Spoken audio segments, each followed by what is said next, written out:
Hello everyone and welcome to lecture 2 of our course on modeling and simulation. In the previous lecture, we understood why simulation is important and how it helps engineers make better decisions. Today we'll take a step back and understand the foundation of every simulation, that is the model. We will learn what a model is, why engineers use model, and the different type of models that can be used in engineering. So NASA's Mars rover, that was a model.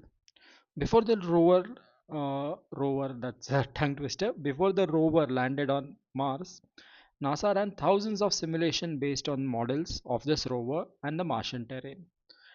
They made different physical models of this rover, and then they tested it. Then they tested it at different desert conditions like the Death Valley or the hot deserts of Arizona. The idea basically is that engineers should always uh, test the model that they are building first and then build later. So no engineer builds first and tests later. So let that be the mantra. Okay, so before we move ahead, let's quickly recap what we learned previously. We learned that a simulation is a technique that is used to study the behavior of real systems without experimenting on that or without experimenting on the actual system. But simulation simply cannot exist on its own. It always begins with models. So today's lecture, we are going to focus on understanding this first and the most important step, that is what is a model and what are the types, what are the key characteristics and so on. Google Maps is another example of a model. It models all the roads of a city. Different navigation apps use this model to simulate the different routes before suggesting the fastest one. Now, imagine you are an engineer and you have been asked to design a new international airport. Would you build the airport first and then see if the passengers face long queues? No, you wouldn't do that, right? Instead, engineers first create the model, then they test the different layouts, analyze passenger movements, and optimize the design. So, this approach actually saves a lot of time, money, and also prevents costly mistakes. This is why models are so important in engineering. So, always engineers will first actually simulate, build a model, and then simulate it, and only after they get the desired results, they will build it. So Delhi Airport Terminal 3, everyone knows that it's one of the biggest one in India. Passenger movement and baggage handling was extensively modeled and simulated before construction. So this actually helped improve a lot of operational efficiency. So this case study is available online. If you just search for it, you will obviously get it. But they did a lot of modeling and simulation to get a very high operational efficiency.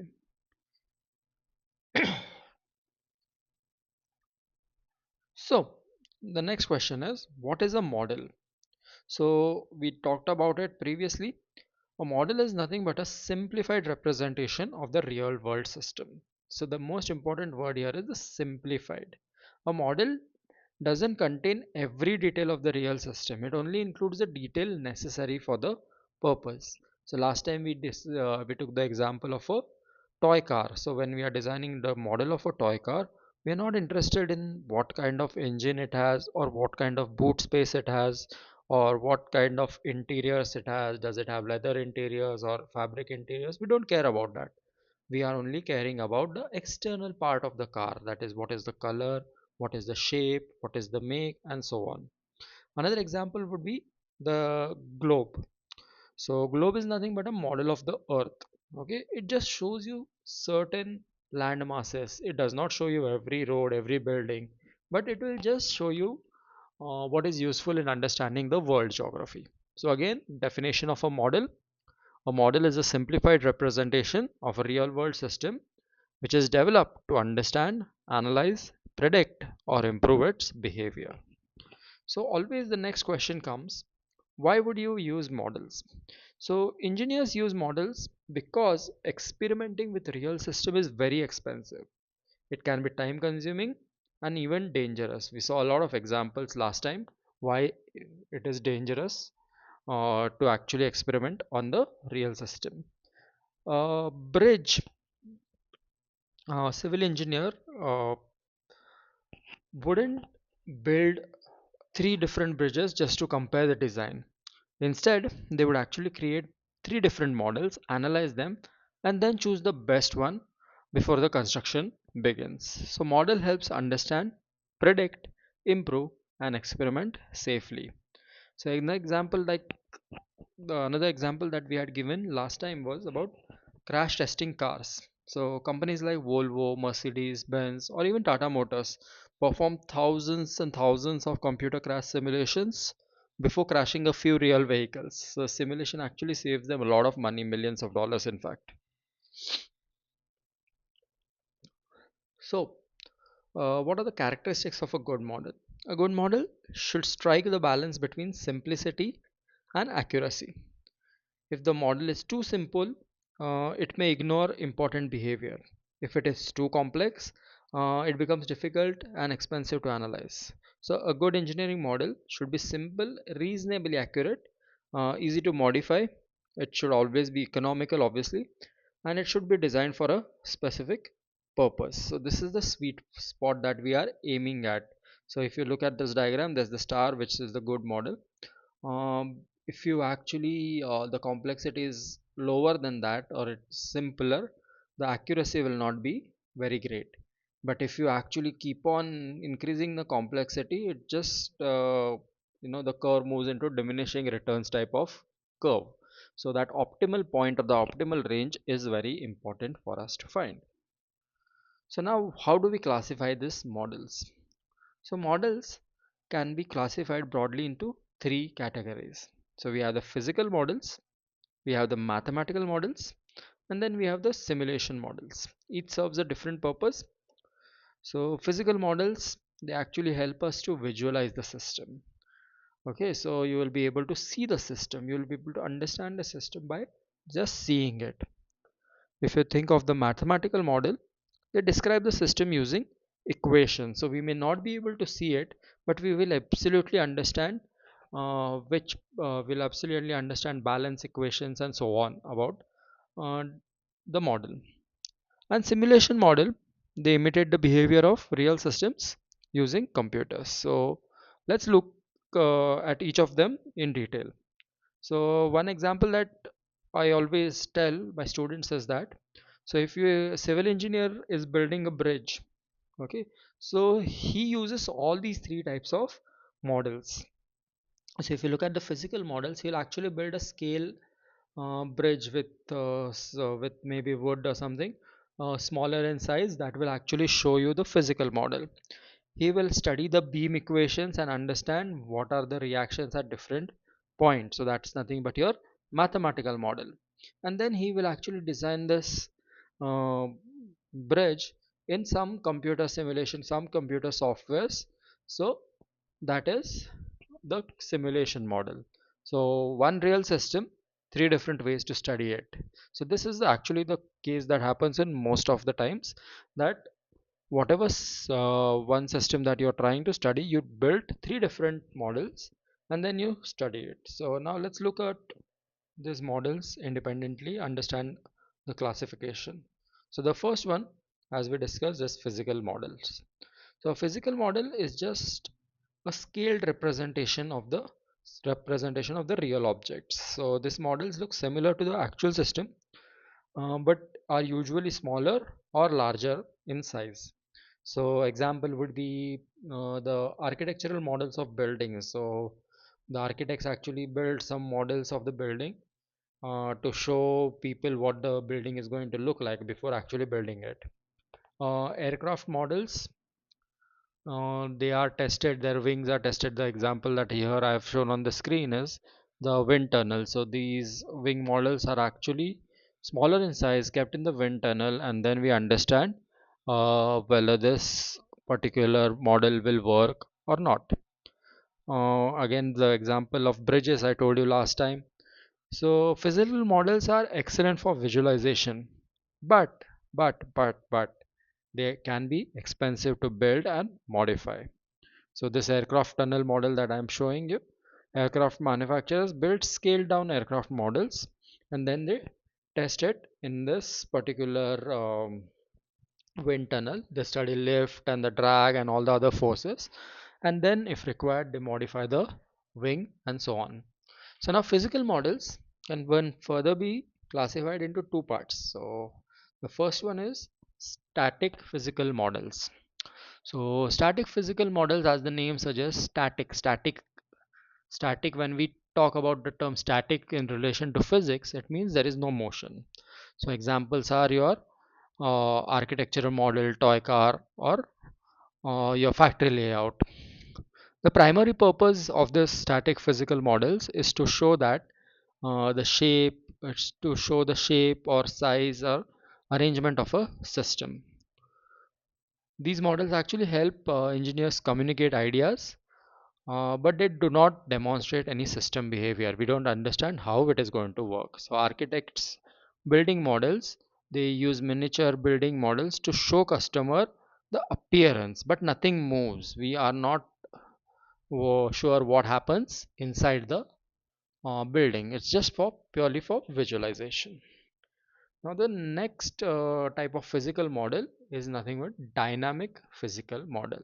So dynamic physical model, unlike your static models, they can move and demonstrate a little bit of behavior. So examples would include engine models, or you can say wind tunnel, or shake table models for earthquake testing that civil engineers used. uh, these are the models that actually help engineers observe motion, forces, and system behavior under different conditions. So another example that we have in our department is the working four-stroke engine models, the cut sections. Many engineering colleges will have this cut section engines. Student will be able to rotate the crankshaft and observe the piston movement. This motion will be visible. So those are nothing but your dynamic physical models. Now looking at mathematical model. So a mathematical model represents the real system using equations. So instead of a physical system, instead of physically building the system, engineers describe its behavior mathematically.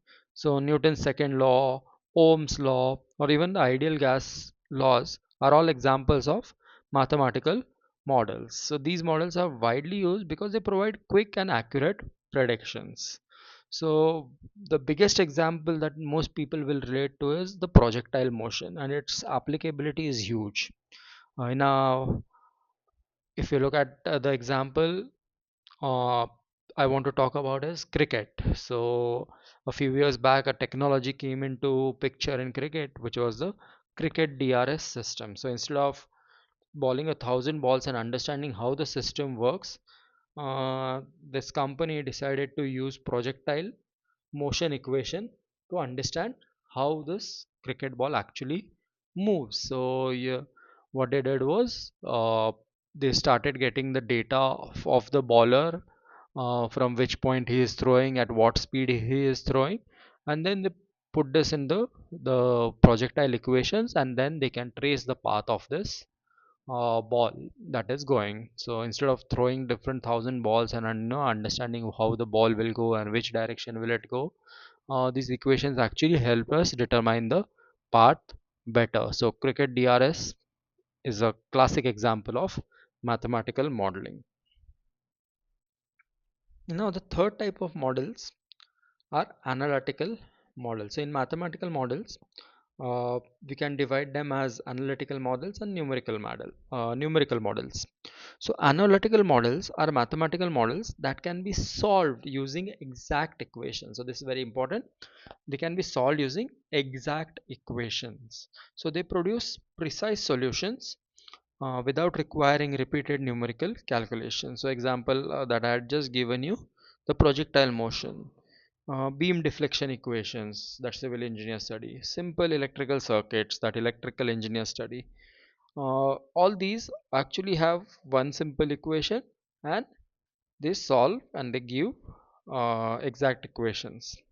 However, analytical solutions are only possible for relatively simple system. As the system goes on increasing its complexity, the equations actually become much more complex and they become difficult to solve.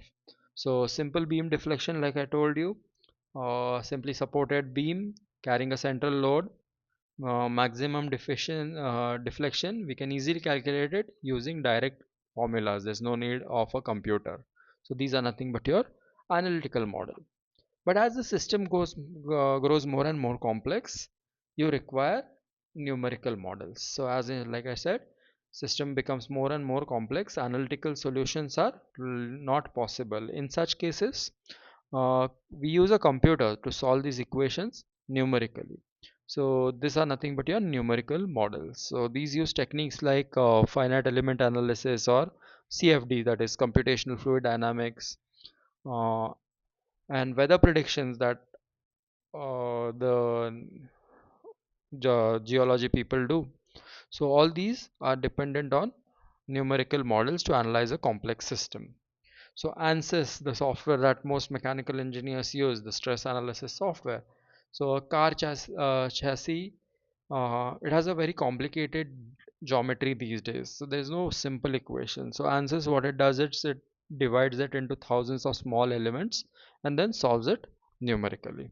So these are nothing but your numerical models. Now looking at the third type, that is a simulation model.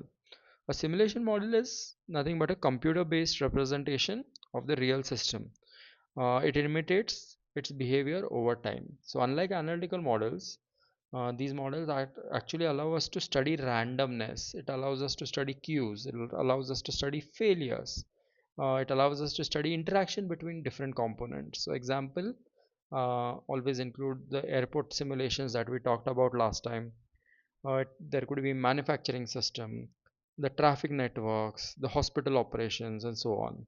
So the airports example we had talked last time. So if we want to understand how the passengers will move in particular airport, so we'll start designing the passengers will let's say start at the entrance. They will go to check in, where they will check in their baggage, get the tickets. Then they will move to security. After doing the security check, they will move to immigration. So after immigration, they will finally move towards their gates for boarding. So this thousands of passengers are simulated before changing the airport layout. So thousands and thousands of passengers are asked to move in this particular direction, and then bottlenecks are identified. They understand how much time does it take for a person to go from check-in to boarding and so on, and based on that these airport layouts are determined. uh, Again, the same example I told you in the first lecture, the founder, this movie actually shows you how McDonald's actually made use of this simulation models properly to understand to improve their efficiency. If you compare these three models, physical models are excellent for visualization but are expensive to construct because they require some material and some sort of technical knowledge to make them. Mathematical models are very fast, precise, but they are often limited, like I said, to some simpler system. The more system becomes complicated, the equations become more complicated to solve. Simulation models, extremely flexible, and they can analyze real complex world problems. But again, they require computers, they require computational effort. But like I said, all these three models are simultaneously used to whenever we are working in a real life system. So if you are designing a dam, civil engineers would build a physical model, a hydraulic scale model. So they would probably use a smaller hydraulic pumps to move the gates and so on. So that becomes a dynamic physical model. So they will use a mathematical model as well. So fluid equations, how the fluid flows. Based on that, they will design the gates of the dam, how big the gate should be, what angle the gate should be, and so on. So that is nothing but your mathematical model. So they would also perform computational fluid dynamics on the water flow. So that is nothing but the simulation model. Again, like I said, three different approaches solving the same engineering problem. Another example is this bridge design that I told you previously. So if you want to build a bridge, the civil engineer will first create the scale model to understand the structure. Then he will use the beam equations to calculate the stresses, and then finally build a computer simulation using some software like finite element analysis to study the bridge under different loading conditions. So all these three models will contribute to the final design of the bridge. In mechanical engineering concern, we can actually begin with factory layout. So we can create CAD models of the machine, we can develop mathematical models for production planning, and then finally simulate the complete manufacturing system, identify the bottlenecks, and this will actually help us improve the productivity. So this is how different models will actually complement each other. So if you look at any car assembly line, an automobile assembly line, so Toyota, Tata Motors, they simulate this production line before arranging this machine. So these machines are pretty huge, and once we fix them at a certain place, it's very difficult to move them. So always they will simulate these machines, simulate these production lines. Their goal is to reduce bottlenecks and increase the throughput. So based on the simulation, they will then rearrange this machine and make the actual layout, that factory layout, that works very faster. Apart from engineering field, these are also used in service industries. So hospitals rely heavily on models. Floor plan is very important. It's a physical model. They understand how the patient arrives. The patient arrival rates will then be calculated mathematically, and the hospital simulation model helps estimate what are the waiting times for the patients, how is it resource utilized, and any emergency department performance that is required. All these things will be checked before implementing any changes. So hospital administrators will simulate something like a patient will arrive, then he will go to registration, then he will go to the doctor, then he will go to maybe laboratory for some test, and then he gets discharged. Okay, so all these stages are planned properly, they are simulated, and based on this, the design of the hospital or the ER is emergency room, that is decided. So now, how do we choose the best model? That is a very important question, but it is necessary for us to understand that there is no single model that is best for every problem. So engineers choose these models based on objective of the study, the required level of accuracy, the available budget, and the time available, and the complexity of the system. So choosing the right model is often the first step towards solving engineering problems efficiently. So for example, if I am building a house, if the client wants appearance, he wants to understand how his house is going to um, how his house is going to appear. So in that case, the engineers can build a physical model. If the engineer who is building this house wants to test the stresses in the beams, he will use the mathematical model.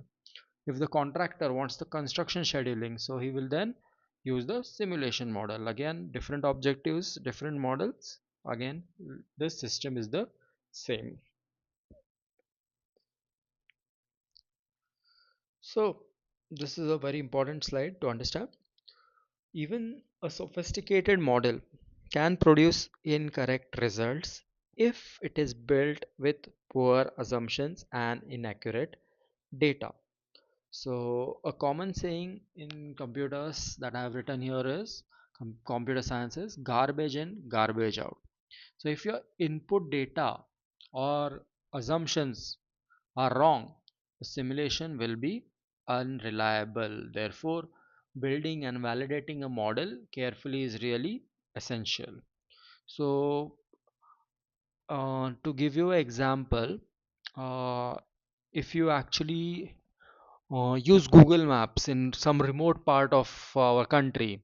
Okay, so here the input that is given to the Google Maps itself is wrong. So you are driving using Google Maps and you will end up in someone's field. So because these maps are incorrectly given to the Google, so so this is again example of GECO, that is garbage in and garbage out. But if you use this GPS or Google Maps in city, where proper data is given to these models, they will show you the roads very precisely, very accurately. They will show you the fastest times and so on, because the data that is given to them, the input data that is given to them, is pretty strong, pretty accurate. So these are the common mistakes, like I told you, when building a model. If you give too much details to it, unnecessary details to it, you are just increasing the cost of your models. Wrong assumptions about models will give you wrong results. Wrong input data will give you wrong results. And not validating whether the model that you have made, whether it is correct or not, that is also important. If you make a model but it is incorrect, you're going to get a wrong product. So these are the very common mistakes that happen when making a model. So that's it. That's the second lecture that I wanted to take. So what we learned today. So today we learned that a model is nothing but a simplified representation of real system. So we explored three major types of models. Physical model. Physical model is divided into static and dynamic. Mathematical model, so which is divided into analytical and numerical. And then simulation model. We understood their advantages, their limitations, and their applications. So these concepts form the foundation for everything we are going to study in this remaining lectures. One example that I want you to think about is the smartphone development. So let's say Apple or Samsung, they do not jump straight into manufacturing. So it's not like that it's September season now, iPhone 17 would be launched. It's not that the Apple company wakes up on the last day of August and decides to directly launch the next model, that is iPhone 17. So they will progress through multiple models. There will be different sketches of different design. Each of these design then will be put through CAD software. Uh, Different types of mathematical analysis will be done on it. Different types of stress testing, temperature testing, and pressure testing will be done on it. All the battery testing will be done on it. The crash test, like falling, if the iPhone falls down, what happens, all these tests will be done. Scratch tests, all these tests will be done. Based on that, there will be different simulation models built. All these results will actually then be able to generate one prototype. So one prototype, uh, what is a prototype? It's the first stage of a final product. So you build that first model, and then you check it whether everything is correct, whether everything is working, and then you build the final product. So this is how, this is what we call a engineering design workflow. So basically that is how this particular, or any particular manufacturing process, or any particular simulation or modeling and simulation works. So that's it for lecture number 2. Before we leave, um, I just wanted for you to think about it. Think about these four systems. Okay, so these four examples we'll be using again and again, because that will help us may understand this particular problem. So the airport one, the bridge simulation, the hospital, and the smartphone. So think which model would you use the first and why. Okay, so if you are able to understand it, you would be able to make very good assumptions on which model you're going to use. So what do we do in the next lecture? In the next lecture, we'll begin exploring different types of simulation in greater detail, and then learn how engineers choose the most appropriate simulation approaches for different problems. So if you were asked, so this is just a food for thought before we leave.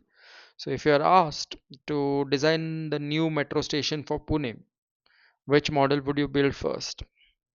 Would you build a physical model for architectural layout? Would you build a mathematical model for passenger flow calculations? Or would you build a simulation model to evaluate crowd movement during peak hours? So that's up to you. It's an open ended question. Each and every answer is right as far as you are able to justify it. That said, thank you for paying attention. I am Professor Ashwin Nayak, and I'll be posting lecture number 3 pretty soon. Thank you.